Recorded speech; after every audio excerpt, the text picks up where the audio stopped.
Hey guys, it's Tara from Sustainable Hanger. I'm so glad that you're joining me for another episode today. And today we are moving away from our $2 Tuesday, which I love. I know you do as well. But we are getting into some of my top thrift tips. So here we go, rolling out some of those things, some of those practices that I put in place when I go to my local thrift store, just so that I can, one, be safe. I can reduce the time that I'm actually in the store and really go in and find the things that I am looking for. So if that is something that interests you, stick and stay right here at Sustainable Hanger, and we are going to go right into our list.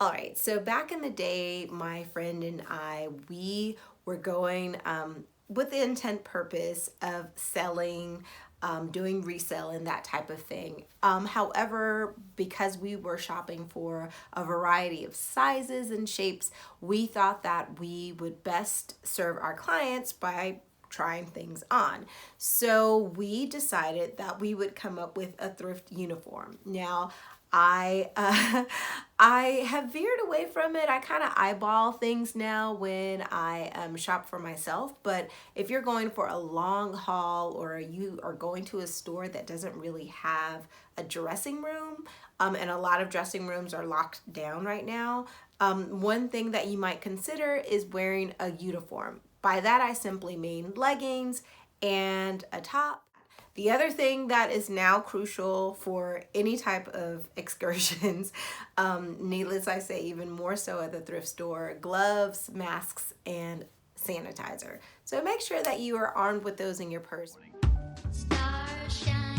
So know thy sell days. Know the sell days, because that's when you're going to get the biggest savings in this place. Of course, you're spending next to nothing in most cases.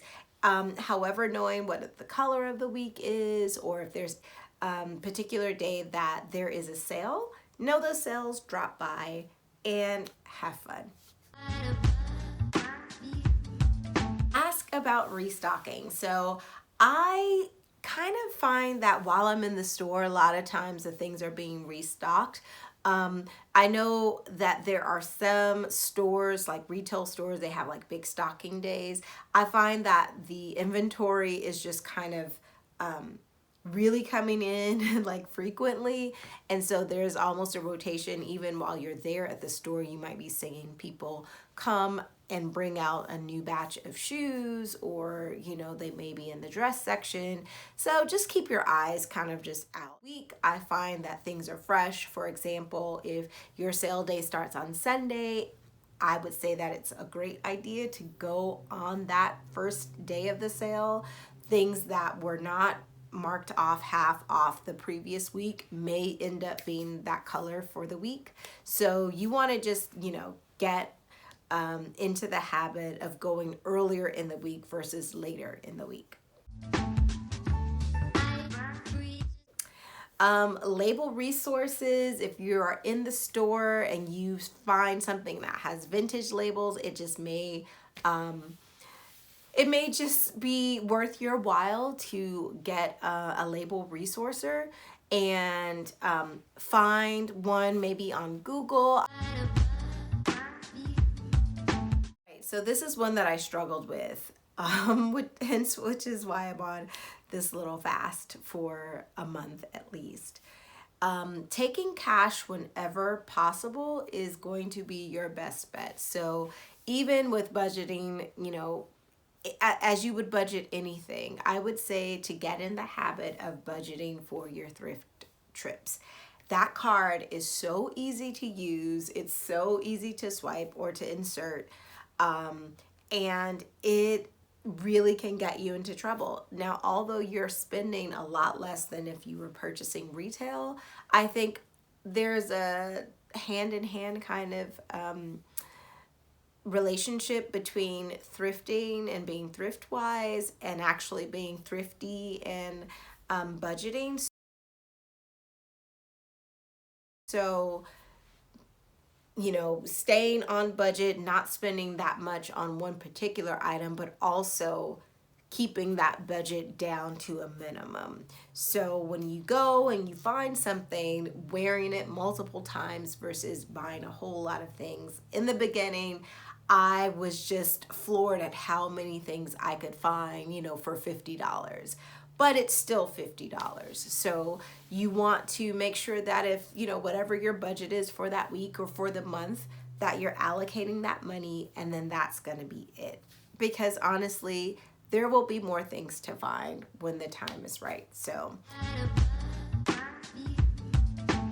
I would say instead of long trips, which is what I used to do, I've gotten into the habit of doing shorter trips, maybe twice a week. So I'll hop into the local Goodwill, or I'll hop in to another quick store, just to see what's there. Start with a 30-minute or 20-minute perusal on your lunch break or something at a thrift store. You might come across that designer item that, is just sitting there, a diamond in the rough, waiting for you. Get friendly with the workers. Yes. I would say getting friendly with the workers has definitely been one of my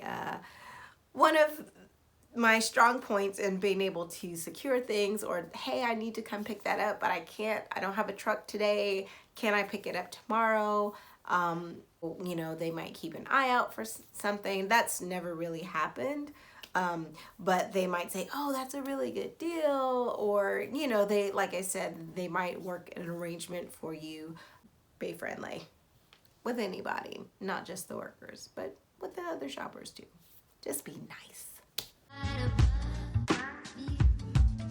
Make a list, a wish list. So my bestie kind of got me in the habit of doing this, or at least, just kind of engineered this process where we were putting things down on a wish list. That way, if you're looking at trends, I know that I used to go through magazines and just, when magazines weren't all online, which I know some of them aren't, but I used to get this one particular magazine and I would just look in it and I'm like, oh my goodness, that would be awesome to find something similar to that. But I would go in there for inspiration, of course, what colors were going to be popular, what styles.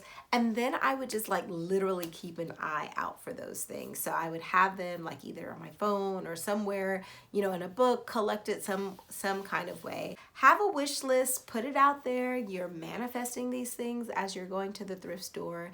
And sometimes they don't come right away, but things eventually make their way to you. And I am a firm believer that if you're putting things out there, then they're gonna find their way to you. All right, inspect your items carefully. This is one of the things that will just kill your whole vibe if you are so excited about an item and you give it a couple of looks over, but you miss one hole or you miss one stain or you miss one effort. So you have to really just be disciplined. So we have this process. My bestie and I, we did a lot of thrifting together. So we had a process called shedding. So we would gather all of the things that we really, really liked and, just kind of, it was a catch-all for all of the things that we really enjoyed. But then at the end, we knew that we weren't going to go home with all of these pieces. So we would do the shedding process. We would really examine for spots and, for tears and things like that. And then just to really evaluate, is this something that would sell? Is this something that we really, really want? So it kind of goes through the next step of the interview process with this particular piece. So inspect your items carefully. So we just talked about shedding. It's actually the next thing on my list. So only buy what you will wear, or if you're in resale, what you will resell.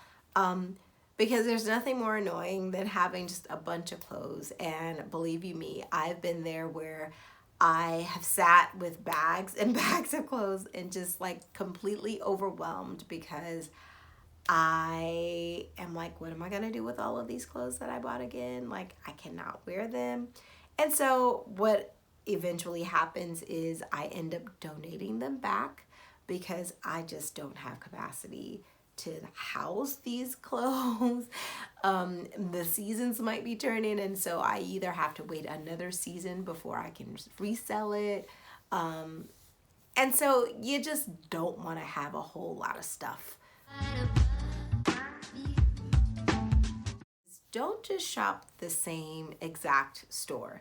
You should definitely switch it up, go to a store. What I like doing is if I don't frequent a side of town very often, I will actually go into a thrift store in that area just to mix it up, just for the variety. The variety is the spice of life, right? So I don't want to go every time to the same exact store where I know the inventory. We have made it all the way to the end of the list. So finally, what you want to do is you want to buy off season. I tend to buy in opposite seasons, not exclusively, but I will, buy with the express purpose of, hey, this is going to be nice for this summer. Or if I'm trying to resell, like, okay, I can start working on building my inventory for the upcoming season. So that's just another tip and trick that you might want to employ. That is going to wrap up my list of thrift tips today. I hope you enjoyed it. Hopefully you can use some of this information the next time that you go out thrifting. Thanks for watching, and I'll see you next time.